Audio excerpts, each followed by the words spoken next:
तर आता तो क्षण आलाय भव्य पारंपरिक तालवाद्य स्पर्धा महाअंतिम सोहळा 2023 चा बक्षीस समारंभ।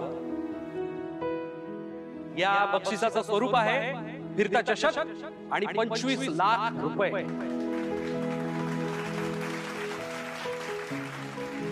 आणि अर्थातच आपली या भव्य पारंपरिक तालवाद्य सोहळा महाअंतिम सोहळा 2023 ची विजेती आहे मुक्ता शिंदे नगरकर। जोरदार टाळ्या वाजवून आपण तिचं अभिनंदन करूया।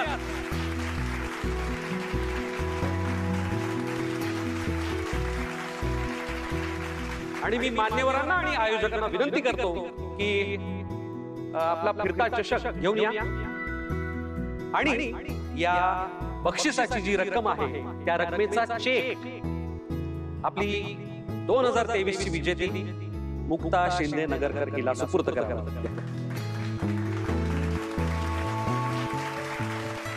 थांबा, मला थोडं बोलायचं होतं, बोलू शकते? बोल ना बेटा। अगं तुझा तो अधिकार आहे, हा घे माईक आणि बोल। माझ्या संबळाची आवड खरं तर डोळ्यासमोरून अख्खा प्रवासच गेला। लहानपणापासून माझ्या अण्णांना म्हणजेच माझ्या वडिलांना संबळ वाजवताना बघून मी पत्र्याच्या डब्यात संबळ बनवून वाजवायचे, पण स्त्रीने संबळ वाजवू नये, स्त्रीने संबळ वाजवायला समाजाचा विरोध होता, म्हणून आईने पण कधीच मला संबळ वाजवू दिला नाही। फक्त माझी आवड, माझी जिद्द बघून अण्णांनी सगळ्यांचा विरोध चुकारून मला संबळ शिकवलं।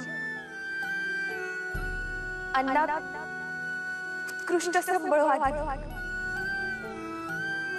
पुढे जाऊन त्यांना दम्याचा त्रास सुरू झाला, म्हणून ते संबळ वाजवू शकत नव्हते, नाहीतर आज ते भारतातले सगळ्यात उत्तम संबळ वादक म्हणून त्यांची ओळख झाली असती। एवढी ताकद आहे त्यांच्या वादनात, त्यांचे स्वप्न मला पूर्ण करायचं होतं। माझी एक इच्छा आहे, आज त्यांचा पण सन्मान व्हावा। अगं मग बोलव की त्यांना। अण्णा या।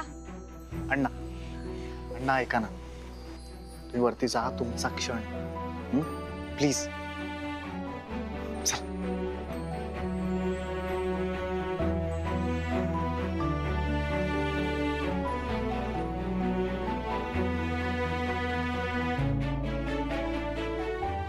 तुम्ही तिचे बाप देखील आणि गुरु देखील आहात। तिने मिळवलेला सन्मान हा तिचाच नव्हे, या रंगमंचाचा देखील सन्मान आहे। आणि ही ट्रॉफी एका बापानं एका लेकीला दिली पाहिजे असं आम्हा सगळ्यांना वाटतं।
जिंकली रे, जिंकली।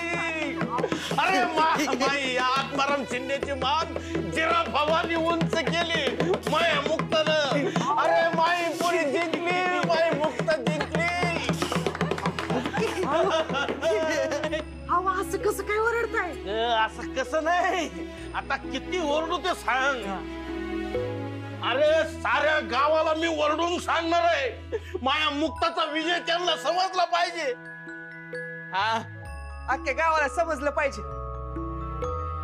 मुक्ताताईने नुसतं आपलंच नाही तर अख्ख्या गावाचं नाव मोठं केलंय. हा मी पण येणार, समोर वाजन नाचून सांगणार. हा सांग सांग सांग. ए मुक्ता जिंकली. काय मी पण येतो. मला पण माझा घसा मोकळा करायचा आहे बघा. बघते तू पण चल. मी आओ काय आधी देवी पुढे ठेवू द्या. तिला पण दाखवूया बक्षीस. हा हा हा जा जा. एवढा हात मोडला असताना सुद्धा ही मुक्ता स्पर्धेला गेलीच. ओव्हर कॉन्फिडन्स आणि काय. अति शहाणी आहे ती. हो आता तिथे गेल्यावर तिला समजेल की आपल्याला तर काय संबळ वाजवता येतच नाहीये. बापाचा वारसा चालवते ना मोठी. आता मी या समाजाचा विरोध असताना सुद्धा कशी काय संबळ वाजवायला शिकले अशी स्वतःची टिमकी वाजवत असणार. तसंही त्याला दुसरं काय येतं. चांगलीच फजिती झाली असणार आहे तिची. माधवी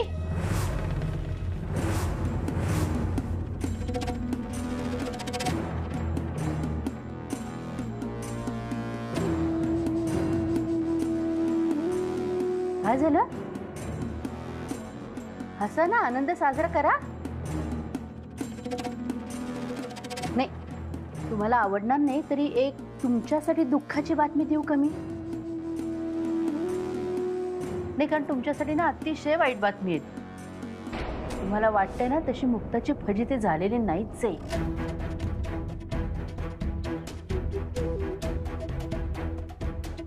उलट लोकांनी टाळ्यांचा कडकडाट केला आणि तिचं मनसोक्त कौतुकच केलंय. ज्याचं नाणं खणखणीत त्याला टिमकी वाजवायची गरज नाही पडत. एवढा हात मोडून बी मुक्ताचा संबळ असा तडतडला, असा घुमला की ज्याचं नाव ते. अरे मूर्खानो, मुक्ता स्पर्धा जिंकली.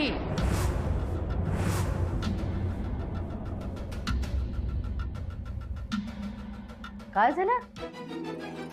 चेहरे का पडले तेवढे तुमचे? अरे नाचा, आनंद साजरा करा. कुणाच्या तरी सुनेनी, कुणाच्या तरी बहिणीनी स्पर्धा जिंकली.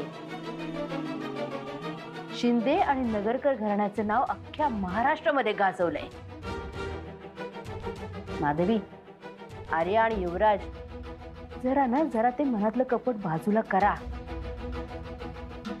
दुसऱ्याचं यश आहे ना ते आनंदाने साजरं करा जरा. मला खरंच तुमची कीव येते. मुक्ताचा स्वभाव तुम्हाला कुणाला कळलेलाच नाहीये अजून. आणि ध्यानात ठेवा, झापाखाली कोंबडं झाकलं तरी सुरव्या उगवायचं राहत नाही. आणि मुक्ताच्या कलेचा सूर्य नुसता उगावला नाही तर चांगला तळपलाय. तिला अडवू पाहणारे त्या कांताच्या कुळीचे समदे हरले. जाऊ दे सासूबाई, जाऊया आपण. असंही त्या सगळ्यांचा दिवस आता खराबच जाणार आहे. चल चला.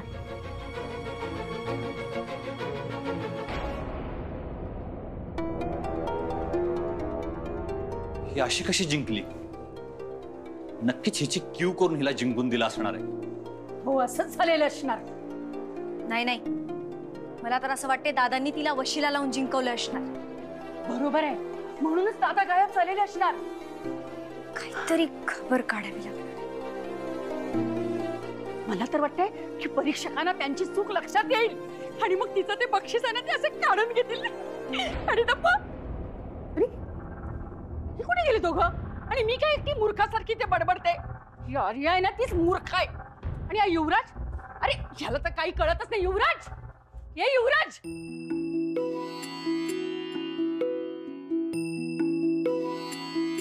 देवी आई, बघतो ह्या लेकरानं काय केलं. तुझा आशीर्वाद पाठीशी नसताना अरे हे झालंच नसतं. आई राजा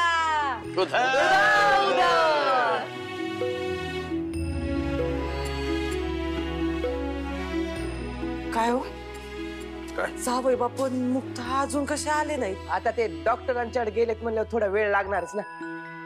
तपासण्या करतील, गरज पडली तर हाताचा फोटो पण काढतील. फोटो? हा हा ते झेरॉक्स काढतात ते झेरॉक्स. एक्सरे म्हणतात त्याला. हा ते एकसारे का एकसारा. हा ते आपल्याला काय कधी कधी एकसारा शिकाय पडली का आपल्याला गोळ्या देतात देतात पाठ यांनी मोठ्या लोकांची काम. अण्णा, डॉक्टर म्हणले होते की मुक्ताताईने स्पर्धेत वाजवलं तर तिच्या हाताचं कायमचं नुकसान होईल. तसं काही होणार नाही ना? बघते ताई, असं काय पण नको बोलू. ताईला काय नाही होणार. ताई बद्दल असं कोणीच बोलायचं नाही. गजा म्हणतोय ते बरोबर आहे, त्यांना काय पण नाही होणार. गजा, तुझ्यासारखं चांगलं म्हण ना प्रत्येकाचं पाहिजे होतं राव. दाजी आले. मुक्ते बाई ही बस इथे ये. बस.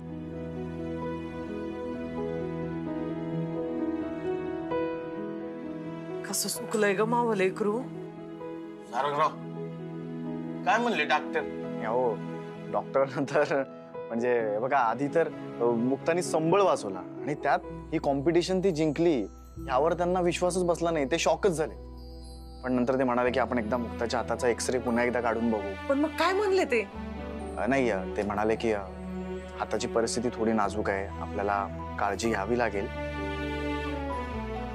पण तुम्हाला खरं सांगतो तिच्या हाताची एकंदरीत परिस्थिती बघता आणि तिने संबळ वाजवलाय हे सगळं बघून ते एकच गोष्ट म्हणाले, अविश्वसनीय. पण आपल्याला वाटत होतं तसं काही नाही. ते म्हणाले की हे लवकर भरून निघ. देवी आईच पावले म्हणायचे. आईचा आशीर्वाद तर आहेच, पण त्याचबरोबर तुमच्या सगळ्यांची श्रद्धा, शुभेच्छा, डॉक्टरांच्या मेडिसिन्स आणि आयुर्वेदिक औषध, सगळ्यात महत्वाचं म्हणजे मुक्ताची इच्छाशक्ती. हा या सगळ्यांचा एकत्रित परिणाम. अगे कुसुम, तिची नजर काढा आधी. सगळे लोक मुक्ता मुक्ता मुक्ता करत होते. हो ना, नजरच काढते. आले.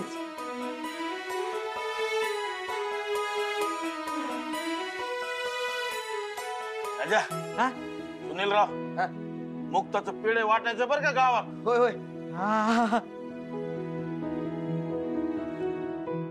छे छे छे छे, मला ना आता हे सगळं सहन होत नाहीये. आता सकाळ दुपार संध्याकाळ त्या मुक्ताच्या नावाचा नुसता घरात असा उदोद होईल आणि मुक्ता देवीच्या समोर अशी आरती ओवाळली जाईल आणि त्या आरतीत मला सुद्धा सहभागी व्हावं लागेल, टाळ्या वाजवाव्या लागतील आणि उदो उदो करावं लागेल आणि नाहीतरी खोटं खोटं नाटक करावं लागेल आनंदी असल्याचं. नाहीतर काय. आणि एकदा ते रावसाहेब इकडे आले ना की अख्ख्या शहरभर त्या मुक्ताचे असे मोठे मोठे बॅनर्स लावतील. नगरकरांच्या सुनेनी मारली बाजी, उंचावली मान असं लिहितील मोठ्या मोठ्या अक्षरात त्याच्यावर. एका बाजूला त्या गावठाण मुक्ताचा फोटो आणि दुसरीकडे रावसाहेबांचा फोटो असेल आणि बोर्डावरती शुभेच्छुक म्हणून सारंग बरोबर आत्मारामचा फोटो. कारण आत्माराम त्या फ्लेक्सवर आनंदाने नाचायला लागेल तो. मुक्ता शिंदे, मुक्ता शिंदे, मुक्ता शिंदे, मुक्ता शिंदे. ओ सुमन भाऊ, या या या पेढा घ्या. माया लेकीनं स्पर्धा जिंकली मोठी मुक्तानं. वा वा वा वा, लय भारी. अरे रामदास भाऊ, हे घ्या पेढा घ्या. का अहो माई मुक्ता मोठी स्पर्धा जिंकली. मावं स्वप्न माझ्या पोरीनं पूर्ण केलं. अरे वा वा वा, तुमच्या पोरीला लय मोठं नाव केलं. तुमचं दोघांचं मी लय अभिनंदन. मुक्ता शिंदे जिंदाबाद, मुक्ता शिंदे जिंदाबाद.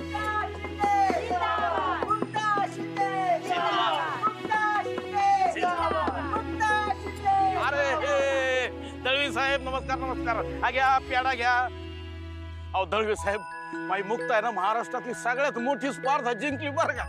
हात मोडला होता तरी संबळ वाजवला आणि जिंकली. आम्हाला राव तुझ्या पोरीची आपल्या ग्रामपंचायत तर्फे तिचा सत्कार करूया काय मंडळी. चालेल चालेल चालेल. अहो गावासाठी लय अभिमानाची गोष्ट आहे.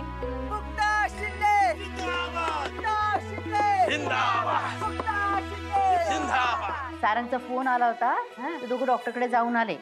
अजिबात काही धोका नाहीये, टेन्शन घेण्यासारखं काहीही नाहीये, आताची जरा काळजी घ्या असं म्हणाले. अरे झालं.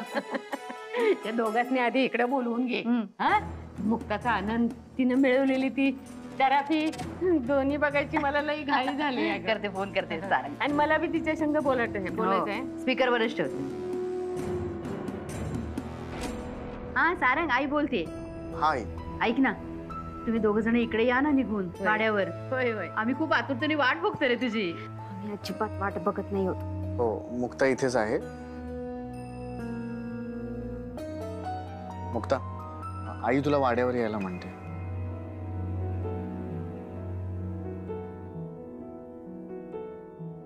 मोठी आई वाड्यावर नाही येऊ शकत. हा, का नाही येऊ शकत? आम्ही तुझ्यावर संशय घेतला, आम्ही तुझ्याबद्दल गैरसमज मनात ठेवला म्हणून रागवलीस होय? नाही आजी, असं काही नाहीये. ये लेकरा, माझं चुकलंय, मला या म्हातारीला माफी कर ग. असं नका बोलू आजी. असं रागवू नगस. ये ना लवकर. माई पण लय इच्छा आहे, पण मी दिलेला शब्द नाही ना मोडू शकत. मी काय म्हणते, त्यापेक्षा तुम्हीच इकडे येता का? नाही, आम्ही दोघे नाही येणार आहोत तिकडे. मुक्ता, हे घर तुझं आहे आणि तू इथे यायला हवंस. जे आमची इच्छा आहे ते आम्ही तुला सांगितलं. तुझी इच्छा असेल तर ये, नाही तर राहू दे. मोठी आई, असं नका बोलू. मला पण वाटतच असेल ना, पण मी काहीच नाही करू शकत आहे. बरोबर आहे. नाहीतर मला रेणुकाच्या घरी सांगावं लागेल फोन करून. मग काय येत नाहीयेस तू? ते दुसरे सगळे विचार डोक्यातनं काढून टाक आणि तू घरी ये परत आता. अगं का मग बोलतेस तू असं? हा, हे घर तुझं आहे ना? मुक्ता, बाकीचा सगळा विचार सोडून दे आणि घरी निघून ये तू. आता तुझे दादा असते तर त्यांनी काय केलं असतं माहितीये? सरळ इकडनं तुझ्या घरी आले असते आणि तुला गाडीत घालून जबरदस्तीने इथे घेऊन आले असते. अगं इतकंच नव्ह तर तुझ्या घरापासून इथं वाड्यापर्यंत वाजत गाजत मिरवणूक काढली असती. खरंच केलं असतं असं. आता रावसाहेब घरात नसला म्हणून काय झालं? त्याची आई आहे की जिथे. ये लेकरा, ये ना लवकर. कमीच येऊ तिकडं. आजी, तू आता गप्पच बस. लय ऐकून घेतलं तुझं. आता म्याच येते तुला न्या तिकडं. फोन बंद कर.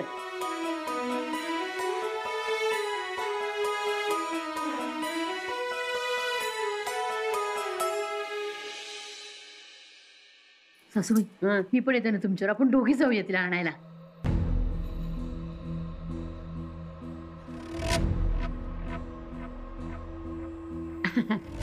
अगं दोघे आपण तिकडे गेलो तर इथं मुक्ताच्या स्वागताची तयारी कोण करणार? बाकी समजा तुलाच बघायचं आहे. त्यापरीस मी काय म्हणते, तू इथलं बघ, मी तिकडे जाऊन येते.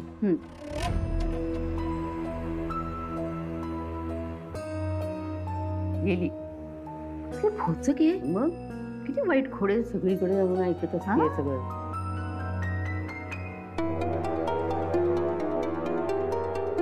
4 दिवस झाले अजून मी इथेच अडकून पडलो. घरी फक्त एक मेसेज पाठवलं. असं मी आतापर्यंत कधीच वागलेलो नाहीये. त्यामुळं घरच्यांना, विशेषतः वैजयंतीला संशय आला असेल का? काहीच करता येत नाही. मला काही कळतच नाही. एकदा हे हात सुटू देत माझे, मग दाखवतो मी सगळ्यांना रावसाहेब नगरकर काय चीज आहे ते. कशा सोडणार नाही मी तुला.